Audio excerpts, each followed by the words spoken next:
കോൺഗ്രസ് പ്രതിഷേധത്തിൽ യുദ്ധസമാനമായി രാജ്യതലസ്ഥാനം. CJP സമരത്തിനിടെ വിദ്യാർത്ഥികൾക്ക് നേരെ നടന്ന പോലീസിന്റെ അതിക്രമത്തിനെതിരെ പ്രധാനമന്ത്രിയുടെ വസതിക്ക് സമീപം സമരജ്വാല തീർത്ത് രാഹുൽ ഗാന്ധിയും MP-മാരും.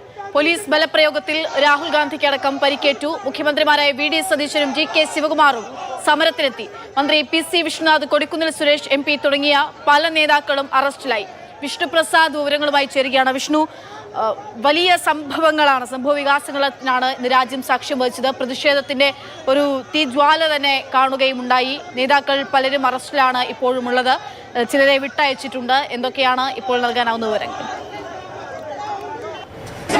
അക്ഷയ, ഇന്ന് രാജ്യതലസ്ഥാനം ഒട്ടും പ്രതീക്ഷിക്കാത്ത രീതിയിലാണ് രാജ്യത്തെ തന്നെ ഏറ്റവും കൂടുതൽ സുരക്ഷിതമെന്ന് പ്രതീക്ഷിക്കപ്പെടുന്ന അല്ലെങ്കിൽ പറയപ്പെടുന്ന പ്രധാനമന്ത്രിയുടെ വസതിക്ക് മുൻപിൽ തന്നെ പ്രതിപക്ഷ നേതാവിന്റെ നേതൃത്വത്തിൽ കോൺഗ്രസ് MP-മാർ പ്രതിഷേധമിരുന്നത്. ഈ പ്രതിഷേധത്തിന്റെ ഭാഗമായി പങ്കെടുത്തതിൽ സുപ്രിയ സുലെയും അഖിലേഷ് യാദവും ഉണ്ടായിരുന്നു. പ്രധാനമന്ത്രിയുടെ വസതിക്ക് മുൻപിൽ ലോക്കൽ മാർഗ് 7-ാം നമ്പർ വസതിക്ക് മുൻപിൽ ഇത്തരത്തിൽ പ്രതിപക്ഷ നേതാവും അതോടൊപ്പം തന്നെ കോൺഗ്രസ് MP-മാരും ഒറ്റക്കെട്ടായി ഇരുന്നതോടുകൂടി പോലീസിനും എന്ത് ചെയ്യണമെന്ന് അറിയാത്ത ഒരു സാഹചര്യമാണ് ആദ്യം ഉണ്ടായത്. സർക്കാരിനും ഇത് വലിയ രീതിയിലുള്ള ചില ആശങ്കയുണ്ടാക്കി. ഇതിന് പിന്നാലെ കേന്ദ്രമന്ത്രി ജിതേന്ദ്ര സിംഗ് അവിടെ എത്തി രാഹുൽ ഗാന്ധിയുമായി ചർച്ച നടത്തി. പക്ഷേ രാഹുൽ ഗാന്ധി മുന്നോട്ട് വെച്ച ആവശ്യം വളരെ കൃത്യമായിരുന്നു.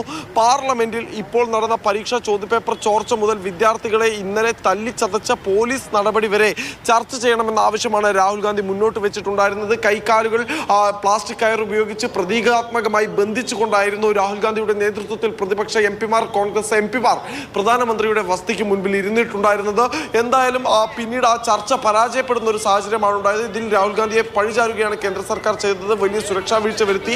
സമരം ചെയ്യാനുള്ള സ്ഥലമല്ല പ്രധാനമന്ത്രിയുടെ ഓഫീസ് എന്നായിരുന്നു പറഞ്ഞിട്ടുണ്ടായിരുന്നത്. മാത്രമല്ല രാഹുൽ ഗാന്ധി ആദ്യഘട്ടത്തിൽ ചർച്ച വേണമെന്ന് ആവശ്യപ്പെട്ടു. പിന്നീട് അദ്ദേഹം വാക്കുമാറ്റി വിദ്യാഭ്യാസ മന്ത്രിയുടെ രാജി വേണമെന്ന് ആവശ്യപ്പെട്ടു. തുടങ്ങിയ വിമർശനങ്ങൾ കേന്ദ്ര സർക്കാർ ഉന്നയിച്ചു. അതേസമയം തന്നെ രാഹുൽ ഗാന്ധി പറഞ്ഞത് താൻ എവിടെ ധർണ ചെയ്യണമെന്ന് തീരുമാനിക്കുന്നത് താനാണ് എന്നായിരുന്നു. എന്തായാലും വളരെ നാടകീയമായ നീക്കങ്ങൾക്കാണ് ഡൽഹി ഇന്നും ഇന്നലെയുമായി സാക്ഷ്യം വഹിച്ചുകൊണ്ടിരിക്കുന്നത്.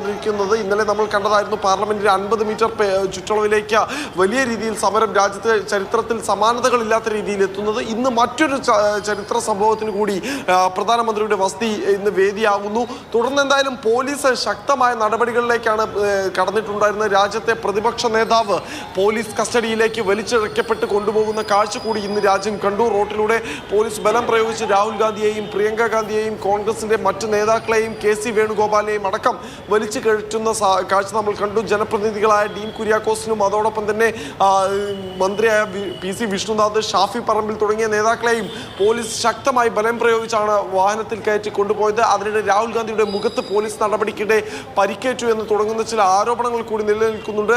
എന്തായാലും കോൺഗ്രസും BJP-യും തമ്മിലുള്ള യുദ്ധം എന്നതിലപ്പുറത്തേക്ക് ഇതിപ്പോൾ ഭരണ പ്രതിപക്ഷ ഏറ്റുമുട്ടലിന് കൂടുതൽ മൂർച്ച നൽകുന്ന ഒരായുധം കൂടി ആയി മാറുകയാണ് ഇപ്പോൾ എന്തായാലും ഈ പ്രതിഷേധം എന്ന് പറയാൻ.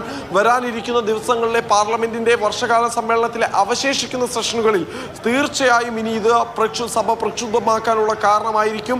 തീർച്ചയായും ഇത് സഭയിൽ നാളെ മുതൽ തന്നെ ഇത് സഭയിൽ വലിയ കോളിളക്കങ്ങൾ സൃഷ്ടിക്കും. പ്രധാനമന്ത്രിയും ആഭ്യന്തരമന്ത്രിയും രാജിവെക്കണമെന്ന ആവശ്യത്തിലേക്ക് കോൺഗ്രസ് കുറച്ചുകൂടി ക്രിസ്പായി എത്തുന്നു എന്നതാണ് ഇന്നത്തെ സമരം കൊണ്ടുണ്ടായ ഒരു നേട്ടം എന്ന് പറയുന്നത്. കാരണം വിദ്യാർത്ഥികളെ തല്ലിച്ചതച്ച അല്ലെങ്കിൽ പോലീസ് ഒന്നിലേറെ തവണ വിദ്യാർത്ഥികൾക്കും യുവാക്കൾക്കും നേരെ ടിയർ ഗ്യാസും ലാത്തിയും പ്രയോഗിച്ച ആ നടപടിക്ക് പ്രധാനമന്ത്രിയും ആഭ്യന്തരമന്ത്രിയും ഉത്തരവാദിയാണ് എന്നാണ് രാഹുൽ ഗാന്ധിയും കോൺഗ്രസും പറയുന്നത്. സ്വാഭാവികമായും പാർലമെന്റിന്റെ ഇനിയുള്ള ദിവസങ്ങളിൽ ഇത് വലിയ ചർച്ചയാക്കി ഉയർത്തിക്കൊണ്ടുവരാൻ തന്നെയായിരിക്കും കോൺഗ്രസിന്റെ നീക്കം. അക്ഷയ.